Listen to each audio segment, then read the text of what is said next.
Mute లో ఉన్నట్టుంది. Okay. ISKCON Mangalore వారి లెవెల్ 2 క్లాస్ లో ఉన్నాము. 13వ అధ్యాయం. అందరికీ స్వాగతం, ప్రణామాలు. ఓం అజ్ఞానతిమిరాంధస్య జ్ఞానాంజనశలాకయా చక్షురున్మిళితం యేన తస్మై శ్రీ గురవే నమః. నమో ఓం విష్ణుపదాయ కృష్ణప్రేష్ఠాయ భూతలే శ్రీమతే భక్తివేదాంత స్వామిన్యేతి నామినే. నమస్తే సారస్వతి దేవే గౌరవాణి ప్రచారిణే నిర్విశేషా శూన్యవాది పాశ్చాత్య దేశధారిణే. హే కృష్ణ కరుణా సింధో దీనబంధో జగత్పతే గోపేశ గోపికా కాంత రాధా కాంత నమోస్తుతే. తప్త కాంచన గౌరాంగీ రాధే బృందావనేశ్వరి వృషభానుసుతే దేవి ప్రణమామి హరిప్రియే. జయ శ్రీ కృష్ణ చైతన్య ప్రభు నిత్యానంద శ్రీ అద్వైత గదాధార్ శ్రీవాసాది గౌర భక్త బృంద. హరే కృష్ణ కృష్ణ కృష్ణ హరే హరే, హరే రామ రామ రామ హరే హరే. హరే కృష్ణ హరే కృష్ణ కృష్ణ కృష్ణ హరే హరే, హరే కృష్ణ హరే రామ రామ రామ హరే హరే. హరే కృష్ణ కృష్ణ కృష్ణ హరే హరే, హరే రామ రామ రామ హరే హరే. హరే కృష్ణ హరే కృష్ణ కృష్ణ కృష్ణ హరే హరే రామ హరే హరే రామ రామ రామ హరే రామ హరే హరే హరే. రామ రామ హరే. ఓకే. హరే హరే కృష్ణ. హరే కృష్ణ మాతాజీ. కృష్ణ మాతాజీ. హరే కృష్ణ. సో ఈ క్షేత్రజ్ఞ యోగం మొట్టమొదటిగా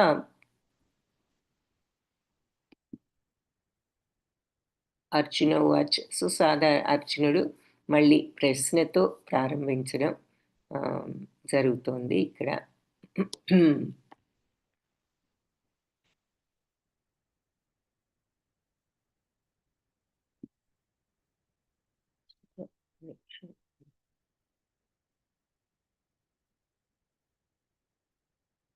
ప్రకృతింపు అర్జున ఉవాచ ప్రకృతిం పురుషం చైవ క్షేత్రం క్షేత్రజ్ఞమేవ చ ఏతద్వేదితుమిచ్ఛామి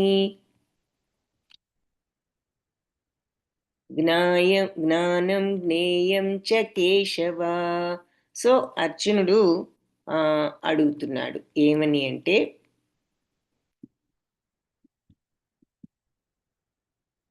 ఇక్కడ కొన్ని ప్రశ్నలు అర్జునుడు వేయడం జరుగుతుంది.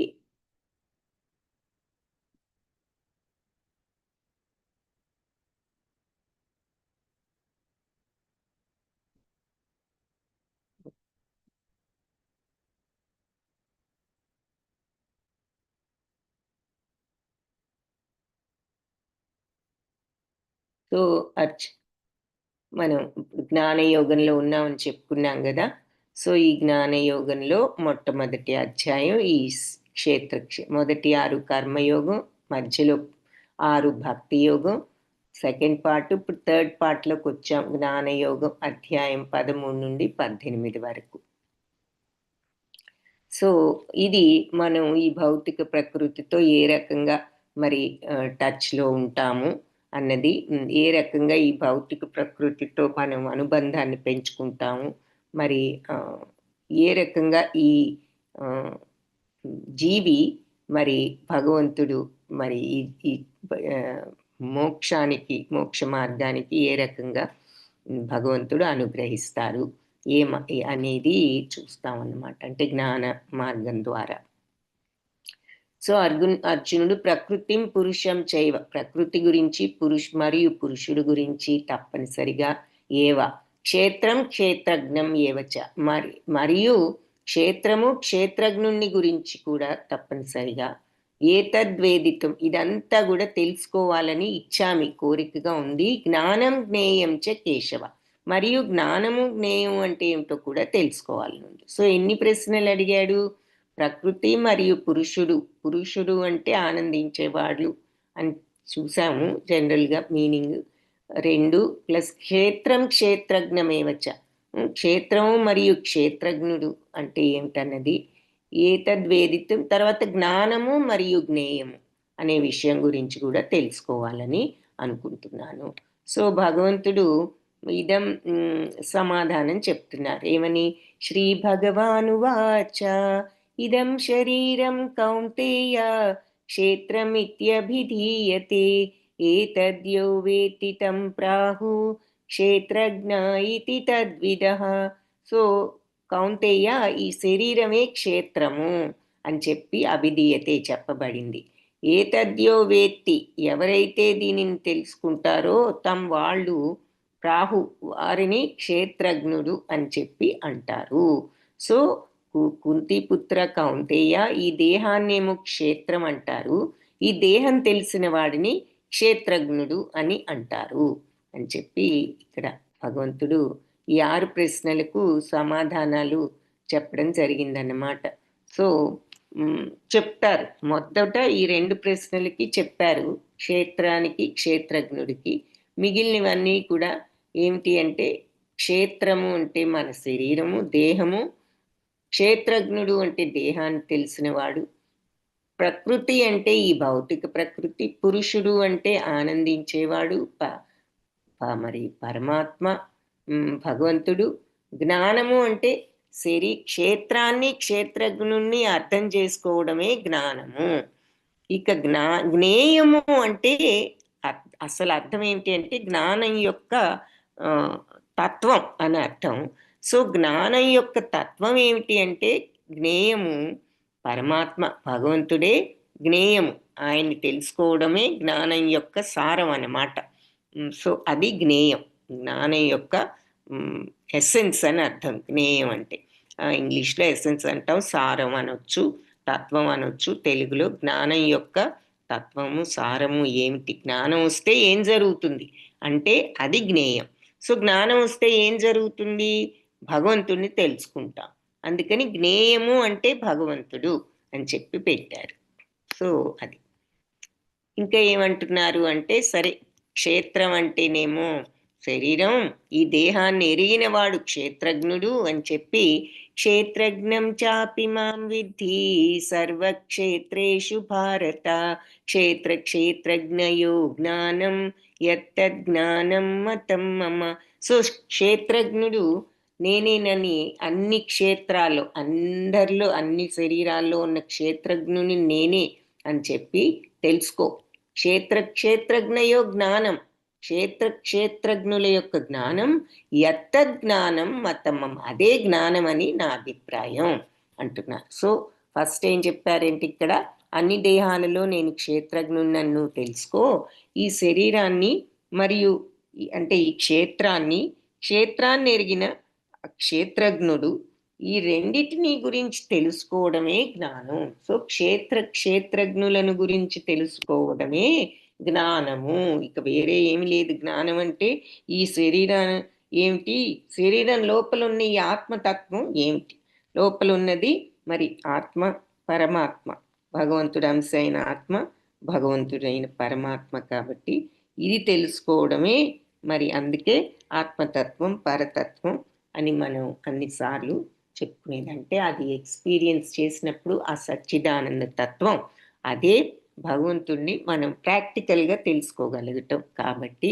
అది ఈ శరీరం ఏమిటి, అసలు లోపల ఉన్న ఈ ఆత్మ పరతత్వం ఏమిటి అన్నది తెలుసుకోవడమే జ్ఞానము అని భగవంతుడు చెప్తున్నారు.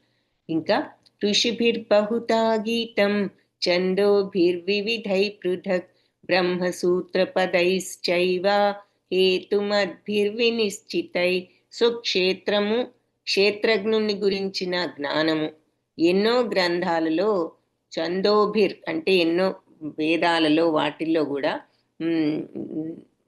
వివిధై పృథక్ రకరకాలుగా చెప్పబడింది. ఎంతోమంది వేరే ఋషుల చేత, పలువురు ఋషుల చేత చెప్పబడింది. బహుధా గీతం ఎన్నో రకాలుగా చాలా మంది చెప్పారు ఈ క్షేత్రాన్ని గురించి, క్షేత్రజ్ఞుని గురించి. ఎన్నో ఛందస్సులు అంటే వేదాలు అని కూడా అర్థం. వేద గ్రంథాల్లో ఎంతో మంది ఋషులు వివరించారు. బ్రహ్మసూత్ర పదైశ్చైవ, అలాగే బ్రహ్మసూత్రాల్లో కూడా హేతుమద్భిర్వి నిశ్చితై, చాలా హేతుబద్ధంగా అంటే లాజికల్గా వివరించారు అని చెప్పి సహేతుకంగా లాజికల్గా వివరించారు. ఈ క్షేత్రజ్ఞుల జ్ఞానం ఎన్నో వేద గ్రంథాల్లో చాలా మంది ఋషుల ద్వారా వివరించబడింది. ఇలా వేద గ్రంథాల్లో వివరించారు. ఎన్నో వేద సూత్రాల్లో, ప్రత్యేకంగా బ్రహ్మసూత్రాల్లో కూడా ఇది సహేతుకంగా హేతుబద్ధంగా వివరించబడింది.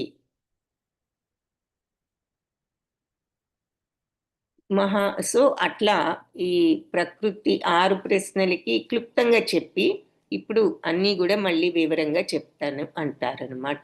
ప్రకృతి అంటే భౌతిక ప్రకృతి, పురుషుడు అంటే పరమాత్మ, క్షేత్రం అంటే దేహము, క్షేత్రజ్ఞుడంటే దేహాన్ని తెలిసిన ఆత్మ పరమాత్మలు, జ్ఞానము శరీరాన్ని క్షేత్రజ్ఞులను అర్థం చేసుకోవడమే జ్ఞానము, జ్ఞేయము అంటే జ్ఞానం యొక్క గమ్యం.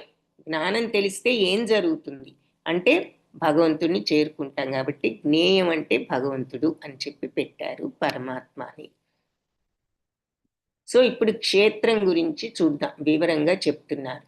మహాభూతాన్యహంకారో బుద్ధిరవ్యక్తమేవ చ ఇంద్రియాణి దశైకం చ పంచచేంద్రియ గోచరా ఇచ్ఛాద్వేష సుఖం దుఃఖం సంఘాతశ్చేతనా ధృతి ఏతత్ క్షేత్రం సమాసేన సవికారం ఉదాహృతం. సో పంచమహాభూతాలు, అలాగే మరి అహంకారం అంటే ఈ మిథ్యా అహంకారం, బుద్ధి, అవ్యక్తం అంటే ఈ సత్వరజస్తమో గుణాలతో మనకు అలవర్చుకున్న ఈ స్వభావం చ, మరియు ఇంద్రియాణి దశైకం చ 10 ఇంద్రియాలు కూడా, మరియు పంచచేంద్రియ గోచర ఇంకా 5 ఇంద్రియ గ్రాహ్య విషయాలు. సో పంచభూతాలు 5, బుద్ధి, అహంకారం, అవ్యక్తం, 10 ఇంద్రియాలు అంటే ఇంద్రియాలు 5, కళ్ళు, ముక్కు, చెవి, నోరు, చర్మము. చూస్తాం కదా జనరల్గా ముక్కు, కన్ను, ముక్కు, చెవి, నోరు, చర్మం. అయితే దశ అని ఎందుకు అంటున్నారు 10 అని? ఈ 5 జ్ఞానేంద్రియాలు అయితే 5 కర్మేంద్రియాలు కూడా ఉన్నాయి. అవేంటి అంటే వాక్పాణి పాద పాయుపస్థాలు, అంటే వాక్కు, పాణి చేతులు, పాణి పాదాలు కాళ్ళు, పాయుపస్థాలంటే జననాంగాలు 2. సో అవి ఒక 5 కర్మేంద్రియాలు, పనులు చేయడానికి ఉపయోగపడే ఇంద్రియాలు. ఈ 5 ఏమో మనకి విషయాలు అర్థం చేసుకోవడానికి చెప్పేవి కాబట్టి జ్ఞానేంద్రియాలు అన్నారు. సో 5 జ్ఞానేంద్రియాలు, 5 కర్మేంద్రియాలు, టోటల్ 10 ఇంద్రియాలు. మళ్ళీ ఇంద్రియ గోచర అంటే ఇంద్రియాలు స్వీకరించే విషయాలు. ఏం స్వీకరిస్తాయి? కన్ను చూసిందంత స్వీకరిస్తుంది, ముక్కు వాసనలు స్వీకరిస్తుంది, చెవి శబ్దాన్ని, నోరు రుచిని, చర్మం స్పర్శను స్వీకరిస్తుంది. సో అవి ఏమిటి స్వీకరించేవి? శబ్ద, రూప, స్పర్శ, రస, గంధాలు. సో 5 అవే కాదు. సో పంచభూతాలేమో మనం ఇంతకు ముందే చెప్పుకున్నాం. ఏదైనా ఈ ప్రపంచంలో మన కళ్ళ ముందు ఒక ఆకారం కనిపిస్తోంది అంటే అది పంచభూతాలతో తయారైంది అని. సో మన శరీరం అయినా, మన శరీరం కంటికి కనిపిస్తోంది కాబట్టి అది పక్షి శరీరమైనా, జంతు శరీరమైనా, చేప శరీరమైనా, కప్ప శరీరమైనా, ఇంకొక దేని శరీరం, చెట్టు అయినా, పుట్టైనా, గుట్టైనా, ఏదైనా కంటికి ఆకారం ఇక్కడ కనిపిస్తోంది మనకి అంటే అది పంచభూతాలతో తయారైంది. సో మన శరీరం కూడా పంచభూతాలతో తయారైంది. ఈ క్షేత్రం, సో మన శరీరం క్షేత్రం అన్నారు కదా, పంచభూతాలు. అంతేకాదు ఇది కనిపిస్తోంది పైకి, కనిపించని పార్ట్ కూడా ఉంది శరీరంలో. బుద్ధి, అవ్యక్తం, అహంకారం, తర్వాత ఇంద్రియాలు 10 కనిపిస్తున్నాయి. శబ్దరూప స్పర్శ రసగంధాలు కూడా పార్ట్ ఆఫ్ అవర్ బాడీ, కనిపించకపోయినా అవన్నీ స్వీకరిస్తున్నాం కాబట్టి ఇంద్రియాల ద్వారా. అంతేకాకుండా ఇచ్ఛ అంటే కోరిక, ద్వేషము, సుఖము, దుఃఖం అనే ఫీలింగ్స్, సంఘాత చేతన ధృతి, అలా ఈ లక్షణాలన్నీ సంగ్రహంగా వీటిని ఏతత్ క్షేత్రం సమాసేన, వీటన్నిటినీ కూడా సవికారం ఉదాహృతం, వీటన్నిటినీ ఈ బాడీ యొక్క కంప్లీట్గా టోటల్గా ఇవన్నీ కూడా ఈ క్షేత్రం యొక్క భాగాలు, అంతః ప్రక్రియలు అంటే డివిజన్స్ అన్నమాట, భాగాలు ఈ క్షేత్రంలో. సో పంచమహాభూతాలు, మిథ్య, అహంకారం, బుద్ధి, అవ్యక్తం, దశేంద్రియాలు, 5 జ్ఞానేంద్రియాలు, 5 కర్మేంద్రియాలు, మనస్సు మరియు 5 ఇంద్రియ గ్రాహ్య విషయాలు, కోరిక, ద్వేషం, ఆనందం, మొత్తం జీవిత లక్షణాలు ఏమిటి, నమ్మకాలు ఏమిటి, మన బిలీఫ్స్, మన యొక్క ఇష్టాయిష్టాలు, ఆలోచనలు, మన నమ్మకాలు, ఇవన్నీ కూడా పార్ట్ ఆఫ్ ద బాడీ, సంగ్రహంగా క్షేత్రము దాని యొక్క అంతః ప్రక్రియలు అని భావించబడ్డాయి అని ఇక్కడ ఈ స్లైడ్ మీరు కావాలంటే పిక్చర్ తీసుకోవచ్చు. ఇందులో అన్ని 24 భాగాలు కూడా చెప్పారు. ఏమిటి అంటే ముందు పంచభూతాలు 5, అవి అగ్ని, నీరు, వాయువు, ఇవన్నీ కదా, ఆకాశము, భూమి. సో ఈ పంచభూతాలు 5, ఆ తర్వాత జ్ఞానేంద్రియాలు 5, కన్ను, ముక్కు, చెవి, నోరు, చర్మం, ఇవి 5, 5, 10. తర్వాత కర్మేంద్రియాలు ఇంకొక 5, వాక్పాణిపాద పాయుపస్థాలు. మీకు ఈ విషయం కావాలంటే చాట్ బాక్స్లో ఈ మాట పెడతాను. ఈ మాట గుర్తుంచుకుంటే మనకి అప్పుడు ఆ 5 కర్మేంద్రియాలు గుర్తుంటాయి. వాక్పాణి పాద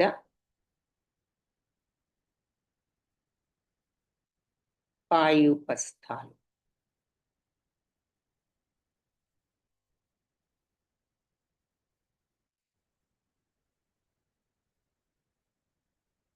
సో అది చాట్లో పెట్టాను. వాక్పాణి పాద పాయుపస్థాలు, ఇవి 5 కూడా కర్మేంద్రియాలు.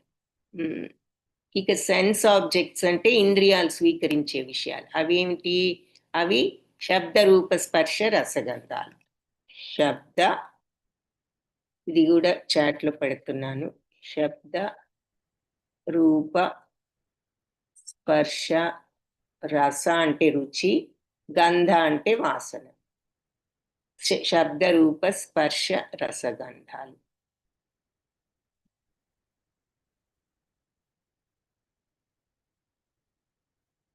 ఓకే, సో ఇవి ఇంద్రియాలు స్వీకరించేటటువంటి విషయాలన్నమాట. సో 5 పంచభూతాలు, 5 జ్ఞానేంద్రియాలు, 5 కర్మేంద్రియాలు, ఇంద్రియాలు స్వీకరించే 5 విషయాలు. సో 4, 5 20 అయ్యాయి. ఇంకా అదే కాకుండా మనసు, బుద్ధి, అహంకారము, అవ్యక్తము అంటే మన యొక్క స్వభావం, సత్వరజస్తమో గుణాలతో కూడుకున్న ఈ స్వభావం, ఇవి మొత్తం 24 కలిపి మనకు మన శరీరంలో పార్ట్స్. ఈ 24తో మనం ఏం చేస్తున్నాము అంటే సుఖము, దుఃఖము అనే ఫీలింగ్స్ని, రాగము, ద్వేషము అనే ఫీలింగ్స్ని పొందుతున్నాము. ఈ 24తో మనం సుఖ దుఃఖాలనే ఫీలింగ్స్, రాగద్వేషాలు, ఇవన్నీ కూడా ఈ 24తో మనం పెంచుకుంటున్నాము. సో ఈ శరీరం అనే దాని యొక్క లక్షణం, జీవి ఎలా ఉంటుంది? పుట్టడం, పెరగడం, మరి ఈ రకంగా జీవనం సాగించడం, సంతానోత్పత్తి, తర్వాత కృషించడం. శరీరం ఎప్పుడప్పటికీ మరి ఓల్డేజ్ వల్ల దేనో ఏదో కారణం వల్ల కృషిస్తుంది, జబ్బు వల్ల, చివరికి మరి మరణం. సో ఇది 6 దశలు ఈ శరీరానికి అని చెప్తున్నారు. సో ఇక్కడ ఈ శరీరంలో కూడా మరి ఇవన్నీ ఉన్నాయి. కంటికి కనిపించే శరీరమే కాకుండా కనిపించనివి కూడా కనిపిస్తున్నాయి కదా. ఈ శబ్దరూప, స్పర్శ, రసగంధాలు, ముఖ్యంగా మనసు, బుద్ధి, అహంకారం, ఇవన్నీ మనం రోజు నిత్యం ప్రతిక్షణం వాడుతూనే ఉంటాం. మన మైండ్కి అసలు ఒక క్షణం కూడా రెస్ట్ ఉంది. ఎన్నో ఆలోచనలు వస్తూనే ఉంటాయి కదా. మైండ్ ఎప్పుడైనా స్టిల్గా ఉంటేనే మరి మెడిటేషన్. అలా ఎప్పుడైనా స్టిల్గా ఉంటుందా? ఉండదు. సో కాన్స్టెంట్గా ఇలా ఎన్నో అనవసర విషయాల గురించి ఆలోచిస్తూనే ఉంటుంది ఈ మనసు. కాబట్టి ఇది కూడా మనలో పార్ట్. కానీ కంటికి కనిపించే శరీరాన్ని స్థూల శరీరం అంటారు, ఇంగ్లీష్లో గ్రోస్ బాడీ. కనిపించని మనసు, బుద్ధి, అహంకారాలని మనం సూక్ష్మ శరీరం అంటాం. కనిపించకపోయినా అవి మనలో పార్ట్, మన శరీరం అది. మనం అదేదో గొప్ప ఆత్మ అనుకోకూడదు. మనసు, బుద్ధి, అహంకారాలు వేరు, అవి సూక్ష్మ శరీరం. సో అది కనిపించే సూక్ష్మ శరీరం, సటిల్ బాడీ, ఇంగ్లీష్లో సటిల్ బాడీ అంటాం దాన్ని. ఇక ఆత్మ లోపల ఉన్నటువంటి ఆత్మతత్వం. సో శరీరం వేరు, ఆత్మ వేరు. పంచభూతాలు 5 ప్లస్ జ్ఞానేంద్రియాలు 5, చెవులు, ముక్కు, కళ్ళు, నోరు, 24 అంశాలు ఏమిటో మళ్ళీ ఇక్కడ చూస్తున్నాం. కర్మేంద్రియాలు 5, ఇంద్రియార్థాలు అంటే ఇంద్రియాలు స్వీకరించేది, శబ్ద, రూప, స్పర్శ, రసగంధాలు, సూక్ష్మాంశాలు మనసు, బుద్ధి, అహంకారం, కనిపించనివి అన్నమాట. సో ఇది మహత్తత్వం, మొత్తం ప్రకృతి భౌతిక శక్తి యొక్క అంటే శరీరంలో ఉన్నటువంటి ఈ 24 అంశాలు. మహత్తత్వం అంటే అవ్యక్తం అనుకోండి. సో అంటే ఈ అవ్యక్తం అనేది సత్వరజస్తమో గుణాల నుండి వస్తుంది. ఇది ప్రకృతిలో ఉంటుంది. సృష్టికి ముందే భగవంతుడి యొక్క బీజం ద్వారా అలా ఉంటుంది. సృష్టి వ్యక్తమైనప్పుడు ఇది ఈ ఈ భౌతిక ప్రకృతి అంతా కూడా వ్యాపించి ఈ సత్వరజస్తమో గుణాలనే భౌతిక శక్తి భగవంతుడిది, అదే మాయ. ఎందుకు అంటే ఈ గుణాల వల్లే మనం ఈ దుఃఖాలు, సుఖాలు అనుభవించటం, రాగాలు, ద్వేషాలు మొత్తం అనుభవించటం కోరికల ద్వారా. సో అందుకని అది ప్రకృతి యొక్క మాయాశక్తి, భగవంతుడి యొక్క మాయాశక్తి అన్నారు. సో అది మహత్తత్వం. సో జ్ఞానం ఇంకపోతే ఇప్పుడు ఇదంతా క్లియర్గా మన శరీరం గురించి చెప్పారు. ఇప్పుడు జ్ఞానం అంటే ఏమిటో చెప్తున్నారు. అమానిత్వం, అదంభిత్వం, అహింసా, క్షాంతిరాచవం, ఆచార్యోపాసనం, శౌచం, స్థైర్యం, ఆత్మవినిగ్రహ, ఇంద్రియార్థేషు వైరాగ్యం, అనహంకార ఏవ చ, జన్మ మృత్యు జరా వ్యాధి దుఃఖదోషానుదర్శనం,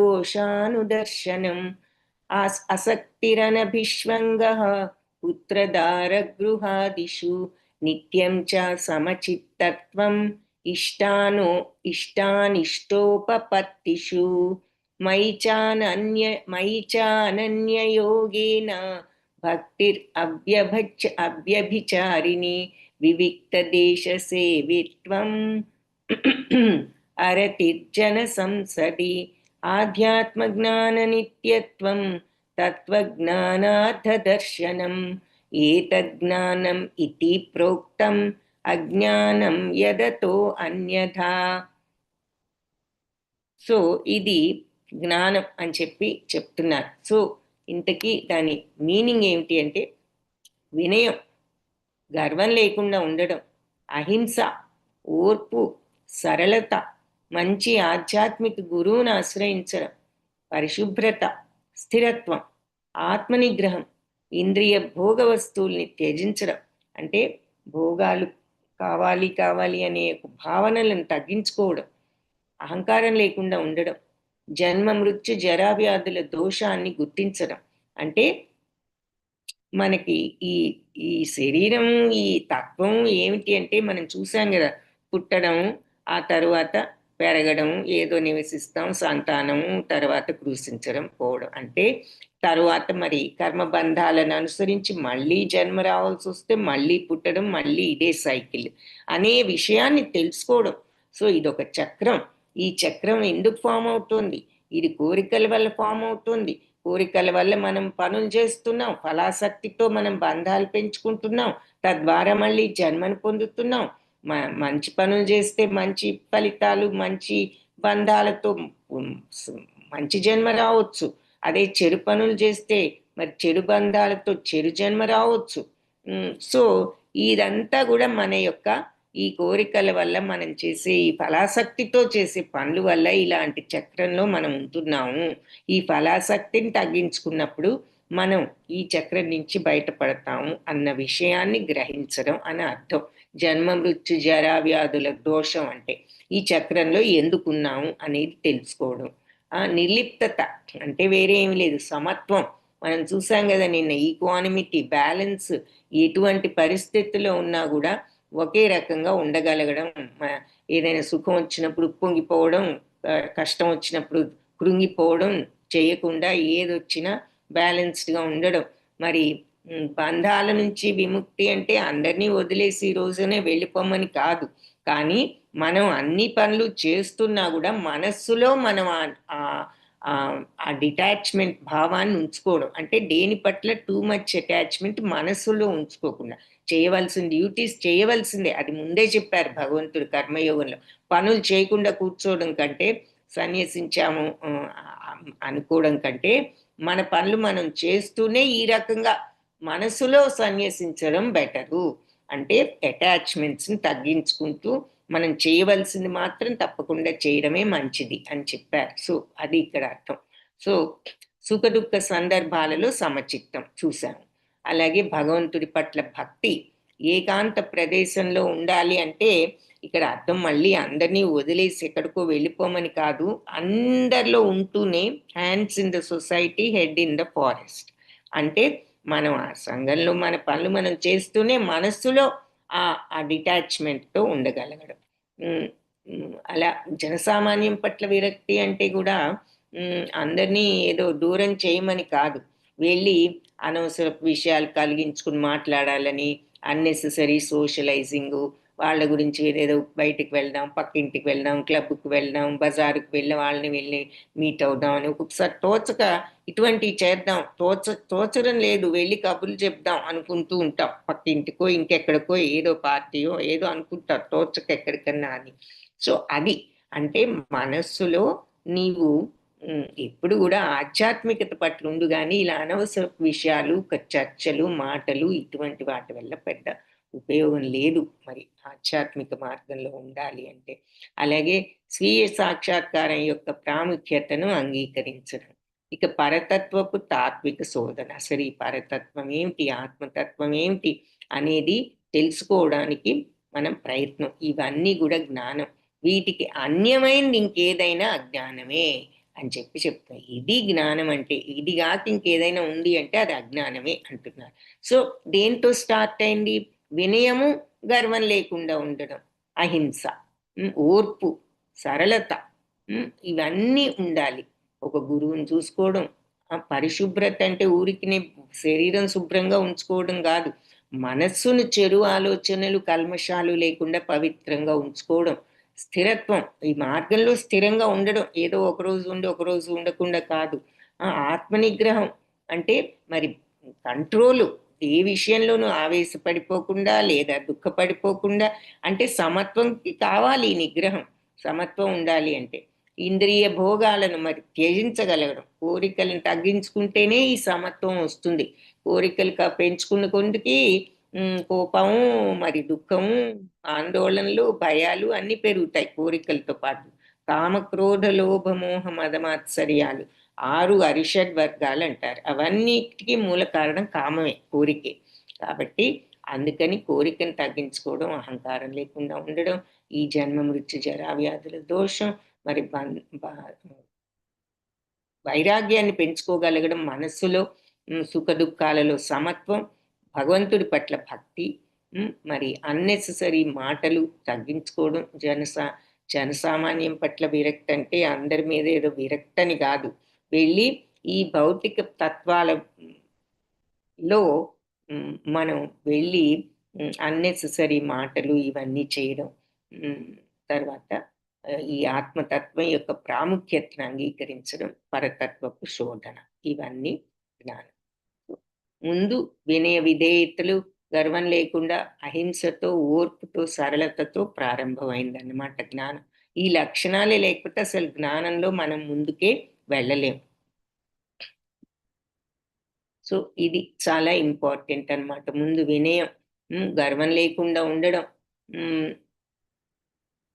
ఏదో యూనో అలాగే అహింస, ఓర్పు, సరళత, గురువుని చూసుకోవడం, మరి పవిత్ర పవిత్ర శుచిత్వం, పవిత్రత అంటే శారీరకమే కాదు మానసిక పవిత్రత, స్థిరత్వం, మరి ఆత్మనిగ్రహం, తర్వాత వైరాగ్యం అంటే కోరికల్ని తగ్గించుకోవడం, అనవసర కోరికలు వాటికి అన్నిటికీ లొంగిపోకుండా మన శరీరం జరగడానికి అవసరమైనవి తీసుకుంటూ ఉండగలగడం. అలాగే అహంకారం లేకుండా ఉండడం, అంటే నేను ఈ శరీరం అనుకోకుండా ఆ విషయాన్ని తెలుసుకోవడం, మరి మనం లోపలున్న భగవతత్వాన్ని తెలుసుకోవడం, తర్వాత జన్మ మృత్యు జరా వ్యాధుల యొక్క దోషాన్ని తెలుసుకోవడం, మరి వైరాగ్యం, మరి ఈ ఈ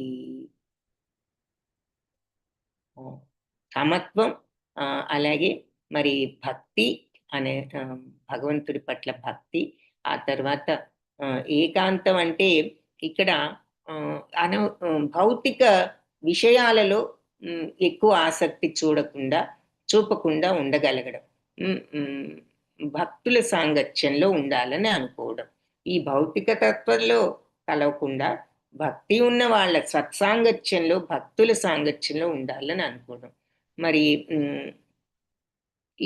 ఈ భౌతిక తత్వాలకి దూరంగా అంటే కోరికలకు కొద్దిగా దూరంగా ఉండాలని ప్రయత్నించడం, భక్తులతో కలిసి ఉండడం, ఇది ఆ రకంగా మనం దాన్ని తగ్గించుకోవచ్చు కోరికలు సత్సంగం ఉన్నప్పుడు.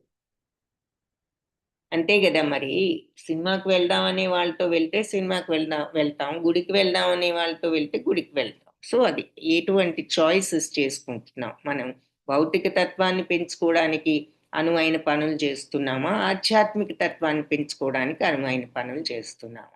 సో ఈ ఆత్మ సెల్ఫ్ రియలైజేషన్, ఆత్మతత్వాన్ని తెలుసుకోవడం ముఖ్యం. అదే మనకి చివరికి భగవంతుడి దగ్గరికి ఆధ్యాత్మికత అంటే అదే భగవంతుడి దగ్గరికి దారి తీసేదనేది తెలుసుకోవడం, మరి ఈ ఆత్మతత్వాన్ని, పరతత్వాన్ని, పరమ సత్యమైన భగవంతుడిని తెలుసుకోవడానికి ప్రయత్నించడం.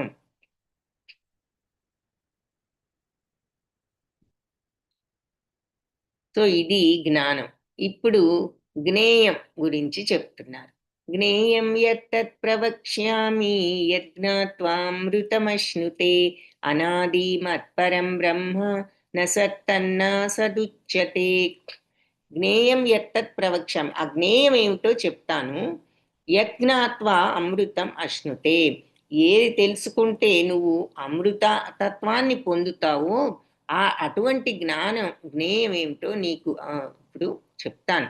అనాది, ఆది లేనిది, మత్పరం, నా అధీనంలో ఉన్నది, బ్రహ్మం అనే ఈ తత్వం, నా సత్తు అసత్తు ఉచ్యతే, అంటే ఇది సత్తు అసత్తులకి నా అతీతమైనది అని చెప్తున్నారు. సో ఏ విషయం తెలుసుకుంటే నువ్వు అమృత తత్వాన్ని చవి చూస్తావో అది నీకు చెప్తాను. అది ఏమిటి అంటే ఆది లేనిది, బిగినింగ్ లేనిది, అంటే భగవతత్వం గురించి చెప్తున్నారు ఇక్కడ, ఆత్మతత్వం గురించి. దానికి బిగినింగ్ లేదు, నా అధీనంలో ఉన్నది బ్రహ్మతత్వం. ఇది ఈ బ్రహ్మతత్వం మరి ఈ భౌతిక ప్రపంచపు కార్యకారణ సత్తు అసత్తులన్నిటికీ కూడా అతీతము. సత్తు అంటే భగవంతుడు, లోపలున్న ఆత్మ, మైక్రోగా చూస్తే లోపల ఆత్మ సత్తు, పైనున్న శరీరం అసత్తు, ఎందుకంటే ఎప్పుడు ఉండదు కాబట్టి. సత్తు అంటే శాశ్వతమైనది, మార్పు లేనిది, ఎప్పటికీ అలాగే మార్పు లేకుండా ఉండేది. ఏముంటుంది ఎప్పటికీ అలాగే మార్పు లేకుండా? ఏదీ ఉండదు, ఈ సృష్టి ఉండదు. ఉన్నది ఏమిటి అంటే భగవంతుడు, ఆత్మతత్వము, అది ఆయన అంశ కాబట్టి భగవంతుడు. కాబట్టి మన ఆత్మ సత్తు, మన శరీరం అసత్తు. అలాగే ఈ ప్రపంచంలో కూడా మన సృష్టి మన కళ్ళ ముందు ఇవన్నీ కనిపిస్తున్న మాయా అసత్ అని ఎందుకు అంటున్నాము? ఎప్పటికీ ఉండదు కాబట్టి. కానీ ఈ ప్రపంచాన్ని నడిపించే ఆ శక్తి సమస్తంలోనూ ఉంది కదా. మరి అణువు అంటున్నారు, బట్ అణువు ప్రతి దాంట్లో ఉన్నది, కానీ ఆ అణువును నడిపించేది కూడా భగవంతుడే. మరి లోపల అణువులో ఏముంది? న్యూట్రాన్స్, ఎలక్ట్రాన్స్, ప్రోటాన్స్, మాలిక్యూల్ అంటున్నారు. మాలిక్యూల్లో యాటమ్స్ ఉన్నాయి అంటున్నారు. యాటంలో న్యూట్రాన్స్, ప్రోటాన్స్ మళ్ళీ ఉంటాయి.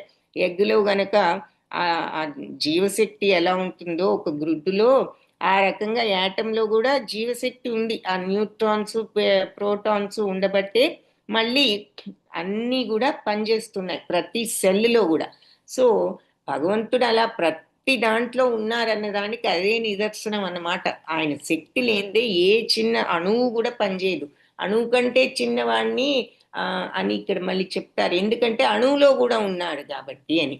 సో అదే ఈ రోజు సైంటిస్ట్స్ ప్రతి దానిలో మాలిక్యూల్స్ అన్ని, ఏ మ్యాటర్ చూసినా దాని మాలిక్యూల్స్, దాంట్లో మళ్ళీ ఎన్నో యాటమ్స్ ఉంటాయి, అవన్నిటితో చేయబడింది ఏ వస్తువు అయినా, కదిలేదైనా కదలేదైనా అని చెప్పారు సైంటిస్టులు.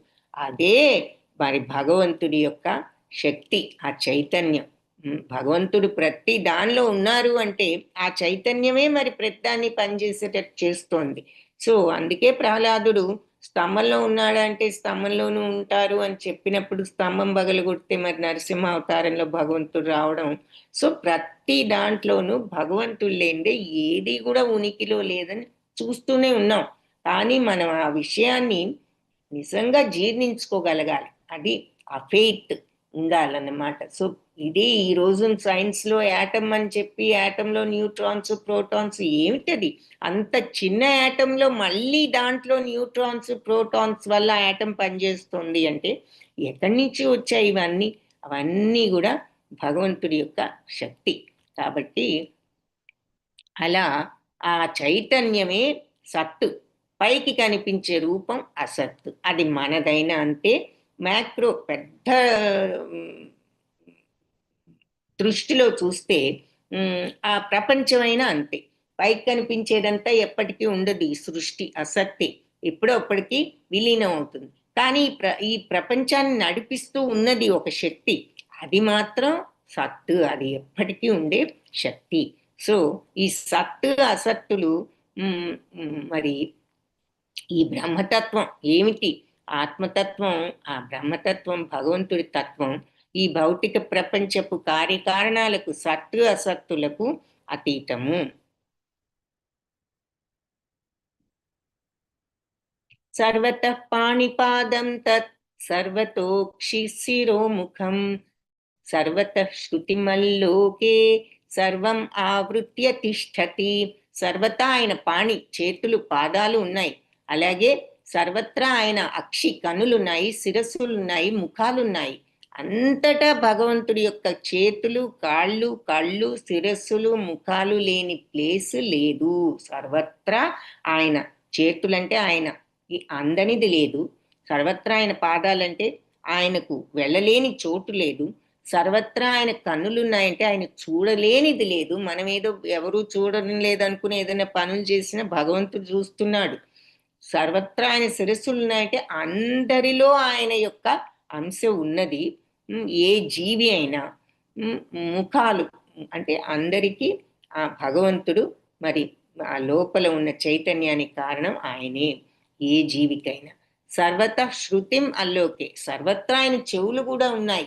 అంటే ఆయన వినలేనిది లేదు. మనం ఎవరు వినడం లేదనుకుని ఏదో అనుకుంటూ ఉంటాం, కానీ భగవంతుడికి అన్ని వినిపిస్తూనే ఉన్నాయి. సర్వం ఆవృత్య, సమస్తాన్ని కూడా ఆవహించి తిష్టతి, ఆయన అంతటిలోనూ ఆవహించి కూర్చుని ఉన్నారు. తిష్టతి, తిష్ట వేసి కూర్చున్నారంట అని చూడండి, అంటే సెటిల్ అయి ఉన్నారు అని. అలా భగవంతుడు సమస్తంలోనూ కూడా ఆయన ఆవహించి ఉన్నారు. సర్వత్రా ఆయన చేతులు, పాదాలు, కన్నులు, శిరస్సులు, ముఖాలు, చెవులు ఉన్నాయి. ఈ విధంగా జగత్తంతా భగవంతుడు ఆవరించి ఉన్నారు.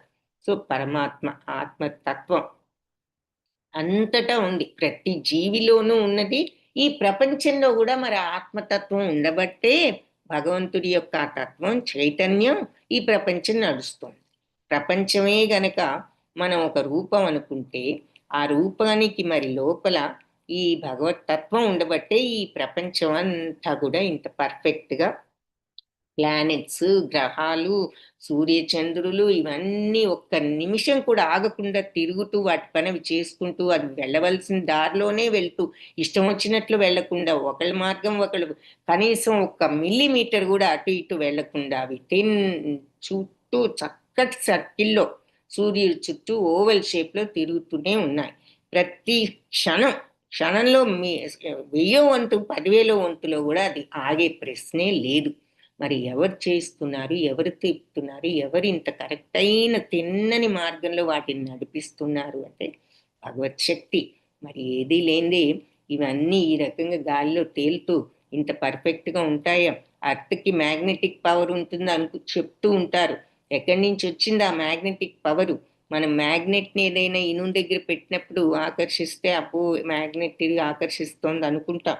ఆ శక్తి ఎక్కడిది?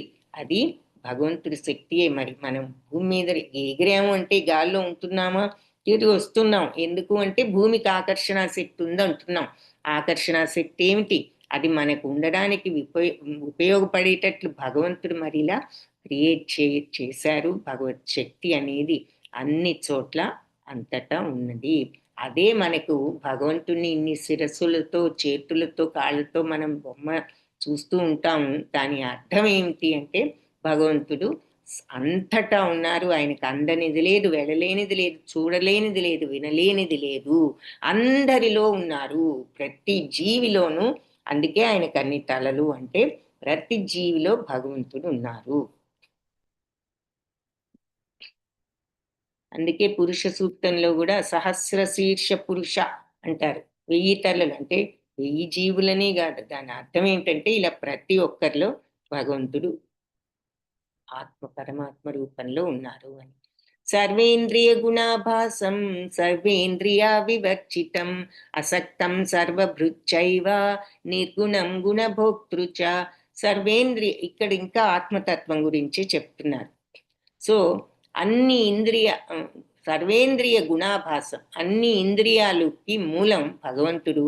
ఆయన ఇంద్రియాలకు ప్రభు, వాటికి మూలం. కానీ ఆయన ఇంద్రియ ప్రలోభాలకు మాత్రం అతీతుడు. మనం ఇంద్రియ ప్రలోభాలకు గురవ్వచ్చు, భగవంతుడు ఆ ప్రలోభాలకు అతీతుడు. సర్వేంద్రియ వివర్జితం అంటే ఇంద్రియాలు లేనివాడు అని కాదు. ఇంద్రియ రహితుడు అంటే ఇక్కడ అర్థం ఇంద్రియ ప్రభావానికి ఆయన ఇంద్రియ ప్రభావం లేనివాడు. ఇంద్రియాల ప్రభావం ఆయన మీద లేదు. అన్ని ఇంద్రియాలకు మూలం అయినా కూడా ఆయన ఇంద్రియ రహితుడు అంటే ఇంద్రియ ప్రభావాలు లేనివాడు అని అర్థం. అసక్తం సర్వభృచ్చైవ, మరి ఆయనకి అన్నీ కూడా సంరక్షించి పోషించేవాడైనా ఆయనకి దేని మీద కోరిక లేదు. సర్వభృచ్చైవ, అన్నిటినీ భరిస్తున్నారు ఆయనే, ఈ సమస్త విశ్వాన్ని. కానీ ఆయన దేన్ని కూడా కోరుకోడు, దేని మీద ఆసక్తి కోరిక లేవు. నిర్గుణం గుణభోక్తృచ, ఆయన గుణాలన్నిటికీ కూడా ప్రభు. అంటే సత్వరజస్తమో గుణాలు భగవంతుడి యొక్క మరి ఆయన భౌతిక శక్తి అది. అయినప్పటికీ భగవంతుడు ఆ 3 గుణాలకి కూడా అతీతుడు. ఆయనకి ఈ గుణాల యొక్క ప్రభావం కూడా ఆయన మీద లేదు. అందుకే భగవంతుడిని నిర్గుణుడు అని, గుణాతీతుడు అని అంటూ ఉంటారు. సో నిర్గుణుడు అంటే గుణం లేనివాడని కాదు, ఆ గుణాల ప్రభావం ఆయన మీద లేదు. సత్వరజస్తమో గుణాల ప్రభావం భగవంతుడి మీద పని చేయదు అని చెప్పి దాని అర్థం అన్నమాట. సో భగవంతుడు అన్ని ఇంద్రియాలకు మూలమైన ఆయన ఇంద్రియ ప్రభావానికి అతీతుడు.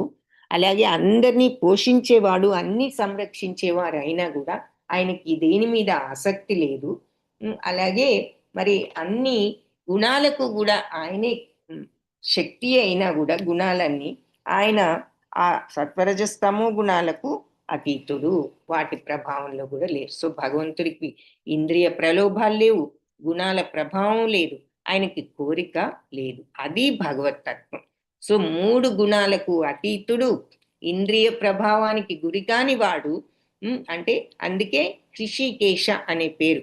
ఇంద్రియాలనే కంట్రోల్ చేసుకోగలిగిన వాడు అని అర్థం.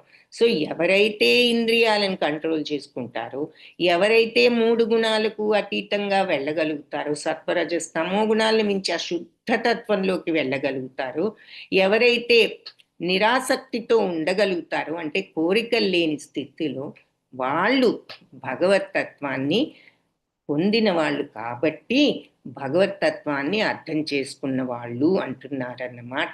అది జ్ఞానము.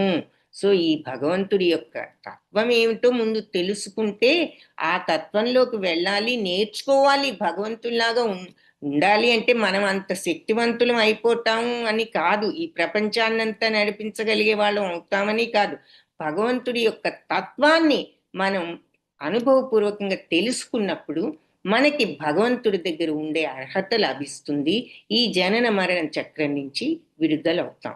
సో భగవంతుడి దగ్గరికి ప్రవేశించాలి అంటే మరి మనం ఇటువంటి కల్మషాలన్నీ ఉంచుకుని ప్రవేశిస్తే ఎలా? శుద్ధమైన అంతరంగం ఉన్నవాడికే భగవంతుడి యొక్క ధామం ధామానికి అర్హుడు. కాబట్టి భగవతత్వం మనం అలవర్చుకున్నప్పుడు భగవద్ధామానికి అర్హులం. సో భగవతత్వం ఏమిటో ఇక్కడ వివరించారనమాట. ఇంద్రియాలను కంట్రోల్ చేసుకోవడం, కోరిక అనేది లేకుండా తగ్గించుకోవడం, మరి త్రిగుణాలకు కూడా అతీతంగా వెళ్ళి ఆ శుద్ధ సత్వంలోకి వెళ్ళగలగడం. సత్వగుణంలో కూడా నేను మంచివాణ్ణి, నేను ఏదో మంచి పనులు చేస్తున్నాను అనే స్వల్ప అహంకారం ఉన్నప్పుడు ఇంకా ఆ శుద్ధంలోకి వెళ్ళలే. ఆ అహంకారం ఏది లేకుండా న్యాచురల్గా ఆ మంచితనంతో ఉన్నప్పుడు అది శుద్ధ సత్వం అవుతుందన్నమాట. సో అది ఇవన్నీ భగవంతుడి లక్షణాలు కాబట్టి అది భగవంతుని గురించి ఈ రకంగా వర్ణిస్తున్నారు. ఆయన సమస్తంలోనూ ఉన్నారు. అలాగే ఆయన తత్వం ఏమిటి అంటే ఇంద్రియాతీతుడు, గుణాతీతుడు, కోరిక అనేది లేనివాడు, అసక్తుడు.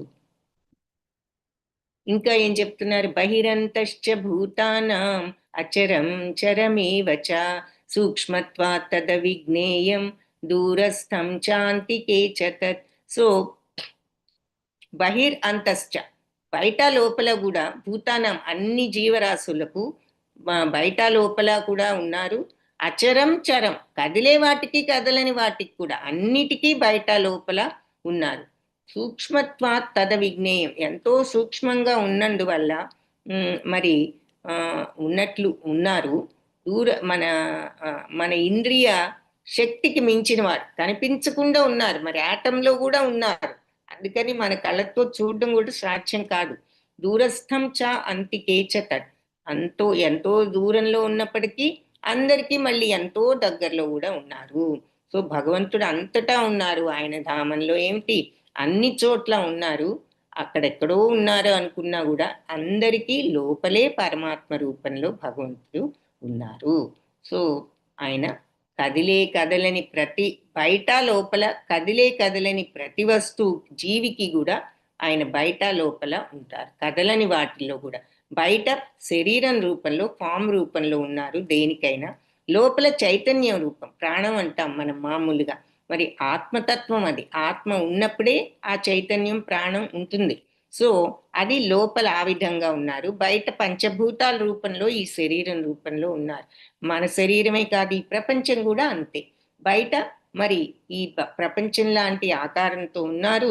లోపల ఈ ప్రపంచాన్ని నడిపించే శక్తిగా ఉన్నారు. సో చిన్న దాంట్లో అయినా పెద్ద దాంట్లో అయినా భగవంతుడు ఇలా కదిలేదైనా కదలనిదైనా బయట లోపల కూడా ప్రతి దాంట్లో ఉన్నారు. అందుకే ఎంతో దూరమైన వస్తువులోనూ ఉన్నారు, మనలోనే దగ్గరగా అతిగా కూడా ఉన్నారు అని చెప్పి భగవతత్వాన్ని గురించి చెప్తున్నారు. సో అంతటా ఈ భగవతత్వం అంటే ఎలా ఇమాజిన్ చేసుకోవాలంటే, ఎలక్ట్రిసిటీ, కరెంట్ ఉంది. కరెంటు మరి సర్వత్రా వ్యాపిస్తూనే ఉన్నది కదా. మన అంతా మనం అందుకుని ఆ వైర్ పెట్టి మనం ఇంట్లోకి తెచ్చుకుంటున్నాం. కానీ అది అంతా కూడా సర్వత్రా ఆ కరెంటు ఉంటూనే ఉంటుంది. అలాగే గాలి కంటికి కనిపించదు, కానీ సమస్తం మరి అంతటా ఉంది గాలి, కానీ మన కంటికి కనిపించదు కదా. సో భగవంతుడు కూడా సమస్తంలోనూ అలా అంతటా ఉన్నారు.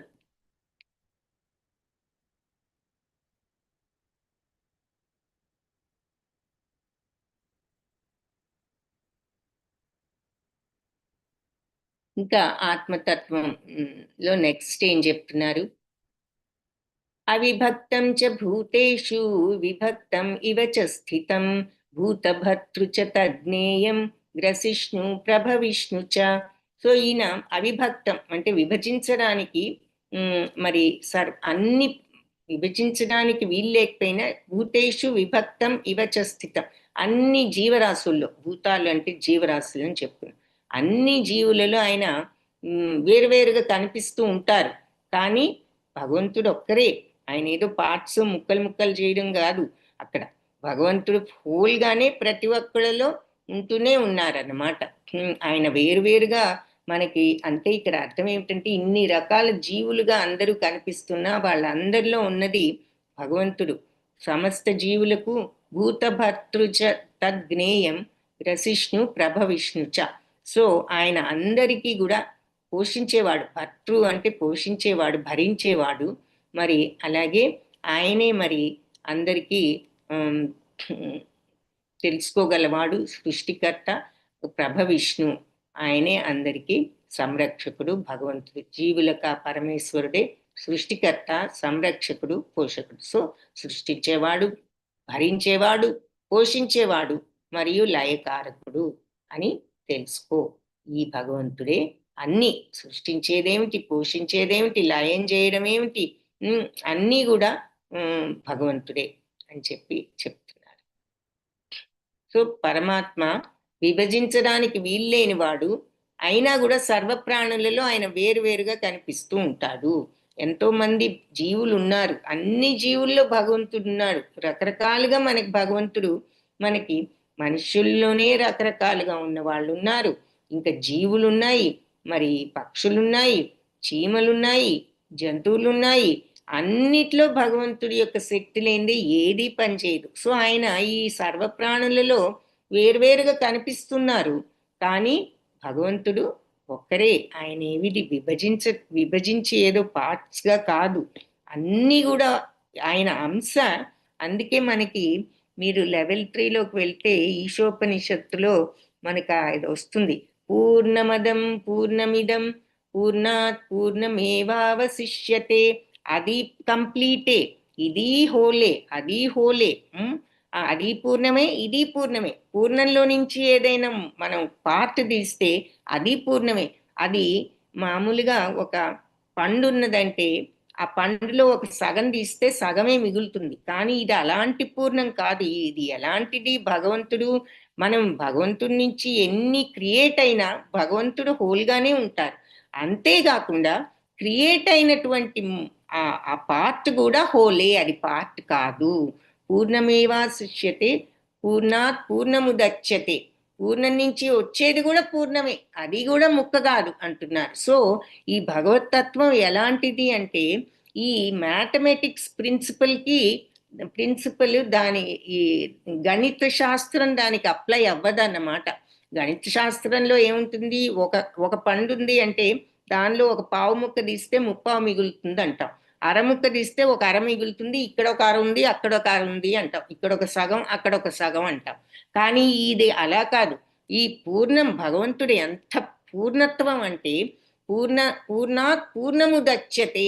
పూర్ణం నుంచి వచ్చేది కూడా పూర్ణమే, ఎంత తీసినా పూర్ణమేవావశిష్యతే, పూర్ణమే మిగులుతుందట. ఎంతన్నా భగవంతుడి నుంచి భగవంతుడు ఎన్ని సృష్టించని ఆయనలో పూర్ణత్వం తగ్గదు, అది రౌండ్ పూర్ణత్వంగానే ఉంటుంది. అంతేకాకుండా ఆయన సృష్టించిన ప్రతిదీ కూడా పూర్ణత్వమే, అవి కూడా ముక్కలు కాదు, అన్నీ హోలే. అంటే ఆత్మతత్వం ముక్కలు కాదు, ఆత్మతత్వం ఈ కంప్లీట్గా భగవంతుడి యొక్క తత్వమే, ఆ సచ్చిదానందమే, ఆయన తత్వమే ఉంది. కానీ మనలో ఉన్నా కూడా ఈ కోరికని ముసుగు వల్ల మనం చూడలేకపోతున్నాం, కానీ ఉన్నది ప్రతి దాంట్లో కూడా ఉంది. ఈ బయట లోపల నేనున్నానని చెప్తున్నారు కదా, కదలని వాటిల్లో కూడా. సో భగవంతుడు అంతటా కూడా పూర్ణంగానే ఉన్నారు. ఆయన తత్వం ఉంది అంటే ఇక అది హోల్, అందులో చిన్న అని లేదు, పెద్ద అని లేదు. సో అది భగవంతుడు విభజించడానికి వీల్లేదు, ఆయన ఎప్పుడూ పూర్ణమే. సో అందుకని సర్వ ప్రాణులలో ఆయన కనిపిస్తూనే వేరువేరుగా మనం బాహ్య రూపాలు చూసి వీళ్ళు పలానా ఎక్స్ పలానా వై అని ఏదో వాళ్ళ పేర్లను బట్టి అనుకుంటూ ఉంటాం. కానీ at the end of the day చివరికి అసలు విషయం ఏమిటంటే అందరిలో ఉన్నది ఒకటే భగవత్ శక్తి వల్లే అందరూ ఈ రకంగా పని చేసి చైతన్యంతో కదలికతో తిరగగలుగుతున్నారు, పనులు చేయగలుగుతున్నారు, జీవించగలుగుతున్నారు అంటే అందరిలో ఉన్న ఒకే రకమైన భగవత్ శక్తియే. ఈ పైకి కనిపించే ఆకారాలు వేరుగా ఉండొచ్చు, కానీ మనసు అందరికీ లోపలున్న శక్తి ఒకటే. బుద్ధి మనసు ఇచ్చిన భగవంతుడుని మనం ఆ బుద్ధి మనస్సుని వేరువేరుగా ఉపయోగించుకుంటున్నాం కాబట్టి వేరువేరు స్వభావాలుగా కనిపిస్తున్నాము. కానీ అసలైన శక్తి ఈ శరీరం పనిచేయడానికి, బుద్ధి మనసు పనిచేయడానికి, అన్నీ పనిచేయడానికి అవసరమైన శక్తి ఎక్కడి నుండి వచ్చింది అంటే భగవంతుడి నుండే వచ్చింది. అది ఒకటే శక్తి, చీమలో అయినా మనలో అయినా, ఈ ఈ ఈ విశాలమైన ప్రపంచంలో అయినా సరే ఇవన్నీ పనిచేయడానికి అవసరమైన శక్తి ఎలాంటిదో చీమలో ఉన్న శక్తి కూడా అలాంటిదే. సో అది భగవత్ శక్తి. ఆయన అందరిలో సమంగానే ఉన్నారు. సో జ్యోతిషామపి జ్యోతిషామపి తజ్జ్యోతి తమసః పరముచ్యతే జ్ఞానం జ్ఞేయం జ్ఞానగమ్యం హృది సర్వస్య విష్ఠితం. జ్యోతిషాం అపి తజ్జ్యోతి, వెలిగే జ్యోతి అంటే ప్రకాశించే వాటిల్లో ఆ ప్రకాశత్వం ఆయనే. ఆయనే దానికి కారణం. తమసః పరముచ్యతే అంటే తమస్సు అంటే అజ్ఞానం, చీకటి, దానికి ఆయన అతీతుడు. ఆయనలో అజ్ఞానం అనేదే లేదు, పూర్తి జ్ఞానవంతుడు భగవంతుడు. పూర్తి జ్ఞానం, పూర్తి వైరాగ్యం, పూర్తి శక్తి, పూర్తి సౌందర్యం, ఇవన్నీ భగవత్ లక్షణాలు 6 ఉన్నాయి. సో ఆయనకి అజ్ఞానం అనేదే లేదు, సంపూర్ణ జ్ఞానవంతుడు. జ్ఞానం జ్ఞేయం జ్ఞానగమ్యం, ఆయనే జ్ఞానం, ఆయనే జ్ఞేయం అంటే జ్ఞానానికి గమ్యం. జ్ఞానం వస్తే మనకు వచ్చేది ఏమిటి అంటే భగవంతుడు. జ్ఞానగమ్యం ఆయనే. హృది సర్వస్య విష్ఠితం, అందరి హృదయాలలో ఆయన అధిష్ఠించి ఉన్నారు. సో ఆయనే సమస్త తేజస్సు ఉన్న వాటన్నిటికీ ఆ తేజస్సు కారణం జ్యోతి. వెలిగే వాటికి ఆ ప్రకాశత్వానికి కారణం, అజ్ఞానానికి అతీతుడు. జ్ఞానం ఆయనే, జ్ఞేయం ఆయనే, జ్ఞానంతో తెలుసుకోదగ్గవాడు, జ్ఞానానికి గమ్యం ఆయనే. అలాగే అందరి హృదయాల్లో ఆయన అధిష్ఠించి ఉన్నారు అని చెప్పి మళ్ళీ ఫైనల్గా భగవంతుడు ఆ ఆత్మతత్వాన్ని గురించి, భగవతత్వాన్ని గురించి చెప్పారు. ఇక్కడితో ఈరోజు స్టాప్ చేద్దాం. సో మనం ఇప్పుడు జ్ఞానం గురించి, జ్ఞేయం గురించి, భగవంతుడు, ఆత్మతత్వం ఇవన్నీ కూడా చూసాము. ఇక రేపు మిగిలింది ప్రకృతి, పురుషుడు తత్వాలు రేపు చూద్దాము. సో మనం క్షేత్రం చూసాం, క్షేత్రజ్ఞుడు. ఇప్పుడు చూసిందే క్షేత్రజ్ఞుడు, ఏది ఆత్మ పరమాత్మల గురించి. జ్ఞానం చూసాము, జ్ఞానాన్ని తెలుసుకుంటే వచ్చేది జ్ఞేయం, జ్ఞానం యొక్క గమ్యం ఏమిటి అంటే భగవంతుడు. సో ఈ విషయం కూడా మళ్ళీ రేపు టచ్ చేస్తాం. పురుషుడు, ప్రకృతి గురించి కూడా రేపు వివరంగా చూద్దాం. సో అది ఈరోజు చూసింది. వాంఛాకల్పతరుభ్యశ్చ కృపా సింధుభ్య ఏవ చ పతితానాం పావనేభ్యో వైష్ణవేభ్యో నమో నమః.